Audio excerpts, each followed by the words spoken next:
இன்னைக்கு நடந்த ஸ்மாக்டவுனில் ஜாக் ஆஃப் ஆர் 2 பேக் ஸ்டேஜில் நடக்கும்போதே டாமா டாங்கா இன்னைக்கு எல்லை நைட்டை பீட் பண்ண போகிறான். அவனுக்கு பக்கத்துணையே நான் இருக்க போகிறேன். அது மட்டும் இல்லை, சாட்டர்டே நைட் மெயின் ஈவெண்ட்டில் நான் பிரான் ஸ்ட்ரோமனை எதிர்கொள்ள போகிறேன். பிரான், நீ ஒரு மான்ஸ்டராக இருக்கலாம், மான்ஸ்டருக்கே மான்ஸ்டராக இருக்கலாம், அதெல்லாம் ஒரு காலம் தம்பி. இப்போ நான் தான் இதுக்கப்புறமா நான் சம்மன் உல்ஃப் கிடையாது, என் பேர் ட்ரைபிள் வூல்ஃப் அப்படின்னு சொல்லியிருக்காரு. அதாவது என் பேர் இதுக்கப்புறமா ட்ரைபிள் வூல்ஃப் அப்படிங்கிறது அவரோட நிக்நேமா. ஸோ அதை இன்றைக்கி ரசிகர்கள் முன்னாடி சொல்லியிருக்காரு. அது மட்டும் இல்லாமல் டாமா டாங்காக்கும் எல்லை நைட்டுக்கும் மேட்ச் ஆரம்பிக்குது. இந்த மேட்சை பொறுத்த வரைக்கும் ஜாக் ஆஃப் ஆர் 2 என்ன தான் முயற்சி பண்ணாலும் அதையும் மீறி எல்லை நைட் டாமா டாங்காவை பீட் பண்ணிட்டாரு. பீட் பண்ண கடுப்பில் ஜாக் ஆஃப் ஆர் 2 எல்லை நைட்டை அட்டாக் பண்ணுறாரு. எல்லை நைட்டை காப்பாற்றுறதுக்காக அந்த இடத்துக்கு ஜாக் ஆஃப் ஆர் 2 வராரு.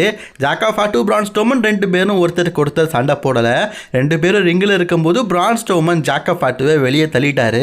இவங்களுக்குள்ள ஒரு ஃபர்ஸ்ட் எவர் மேட்சாக பார்த்தீங்கன்னா இப்போ நடக்க போகிற சாட்டர்டே நைட் மெயினில் நடக்க போகுது. ஒரு மிகப்பெரிய அமர்க்கலமே நடக்க போகுதுன்னே சொல்லலாம். நீங்கள் சொல்லுங்கள், இவங்க ரெண்டு பேரில் யார் சாட்டர்டே நைட் மெயினில் வெற்றி பெறுவா அப்படிங்கிறத. அண்ட் ஃபுல் ஸ்மாக்டவுனோட ரிவ்யூ நம்ம சேனலுக்கு செக் பண்ணி பார்த்துக்கோங்க.